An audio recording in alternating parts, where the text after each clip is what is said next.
गीताई माऊली माझी, तिचा मी बाळ नेणता, पडता रडता घेई उचलून कडेवरी.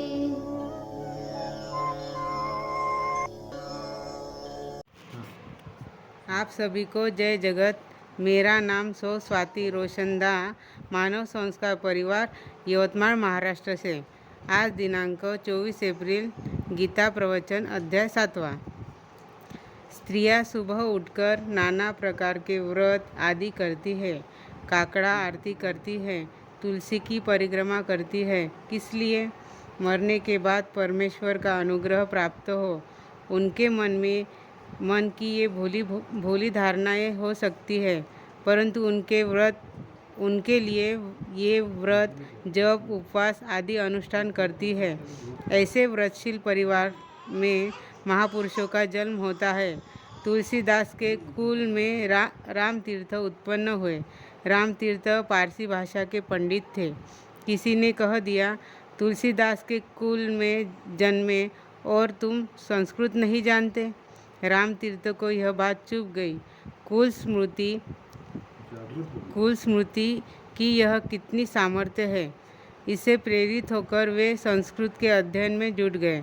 स्त्रियां जो भक्तिभाव रखती है उसकी दिल्लगी नहीं उड़ानी चाहिए. जहाँ भक्ति का ऐसा एक एक कण संचित होता है, वहाँ तेजस्वी संतति उत्पन्न होती है.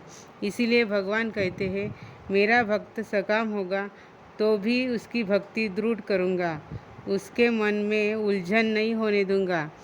यदि वह मुझसे सच्चे हृदय से प्रार्थना करेगा कि मेरा रोग दूर कर दो, तो मैं उसके आरोग्य की भावना को पुष्ट करके उसका रोग दूर कर दूंगा. किसी भी निमित्त से क्यों न हो, वह मेरे पास आएगा तो मैं उसकी पीठ पर हाथ फेरकर उसकी कद्र करूंगा. ध्रुव को ही देखो. पिता की गोद में नहीं बैठ पाया तो उसकी माँ ने कहा, ईश्वर से स्थान मांग. वह उपासना में जुट पड़ा. भगवान ने उसे अचल स्थान दे दिया. मन निष्काम न हो तो भी क्या. महत्व की बात तो यह है कि मनुष्य जाता किसके पास है, मांगता किससे है. दुनिया के सामने हाथ पसार कर ईश्वर से मांगने की वृत्ति बड़े महत्व की है. धन्यवाद. ऐकू द्या.